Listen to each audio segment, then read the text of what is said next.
ফোনে কথা বলতেছেন? না না, স্যারের ফোন দিয়ে এমনি চালাতে পারেন না, আপনার জন্য তো আমি অ্যাক্সিডেন্ট করতে গেছিলাম। না না, চালানো অবস্থা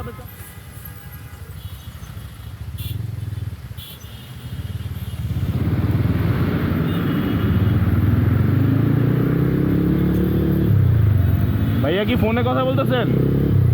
ফোনে কথা বলতেছেন? না না, স্যারের ফোন দিয়ে এমনি চালাতে পারেন না, আপনার জন্য তো আমি অ্যাক্সিডেন্ট করতে গেছিলাম।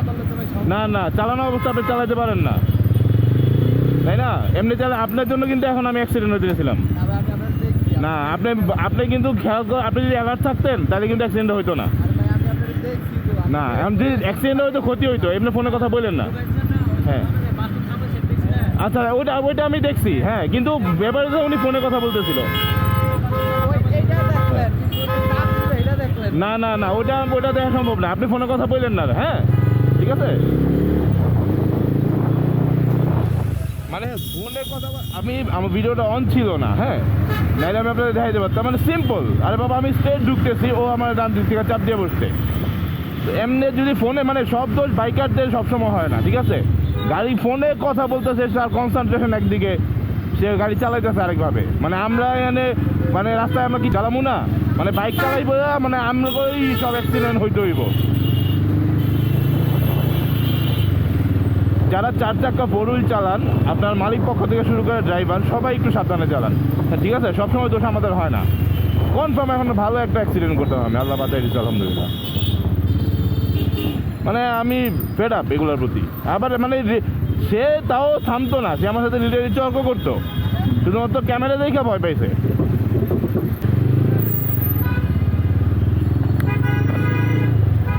মানে প্রথমে তো সে চাপ দিছেই, তারপরে আবার আলগা একটা সাপোর্ট ছিল।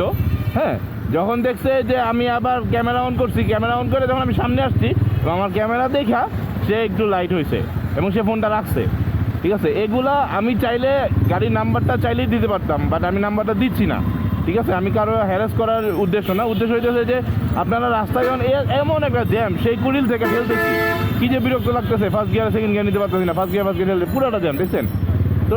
এমন তো এমনিতে এই জ্যাম, তার উপরে তার ফোন আসছে, সে বামাতে ফোন দিয়ে কথা বলতেছে আর সে গাড়ি চালাইতেছে। মানে এমন একটা পজিশনে সে লাগাইতো, কনফার্ম তার সাথে আমার বড় সড়ো একটা ঘষা খাইতে হইতো, নাহলে বাড়ি খেয়ে আমি ট্রাকের নিচে যেতাম।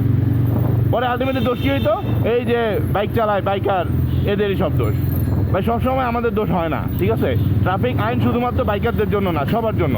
হ্যাঁ, আমরা বাইকার অনেক ভুল করি, অনেক পাকনামি করি, অনেক এক্সট্রা স্পিডে অনেক সময় চালাই, আমি মানতেছি, কিন্তু সব দোষ সবসময় বাইকারের হয় না, ঠিক আছে? যারা 4 হুইল চালাইতেছেন এবং মালিক, সবাই এই জিনিসটা খেয়াল রাখেন। আপনাদের ছোটো ছোটো ভুলের কারণে অনেক মায়ের কোল খালি হয়ে গেছে, ঠিক আছে? এর আগে অনেক দেখছি, অনেক অ্যাক্সিডেন্ট দেখছি। আমরা আজকে ভিডিও বানাইতেছি বলে আমাদেরকে ভয় পাবেন ব্যাপারটা তা না, আমাদের শুধু ভয় পাওয়ার দরকার নেই, সবাই অ্যালার্ট থাকেন, মানে সবার জন্য এটা সমান, সবাই সেফলি গাড়িটা রাস্তায় চালান। আর এই তো অটোরিক্সা তো আছেই, আরেক নাটক। তো অটোরিক্সা নিয়ে আসলে স্টেপ নেওয়া উচিত, শুধু মেইন রোড না, এলাকা ভিত্তিক রোডগুলো কি আমরা বাইক চালাই না বা অন্য মানুষজন হাঁটে না? তো অটোরিক্সাগুলো অফ করা দরকার। এই অটোরিক্সার কারণে পুরো সপ্তাহে কী পরিমাণ অ্যাক্সিডেন্ট হয় আপনি জানেন? মানে মুডটাই নষ্ট করে দিচ্ছে, এমনিতেই জ্যামের অবস্থা খারাপ, পাগল হয়ে গেছি, মাথা মোটা গরম হয়ে গেছে। যাই হোক, আমি হাসান সেতু, আপাতত আজকে আপনাদের কাছ থেকে বিদায় নিচ্ছি। আল্লাহ হাফেজ।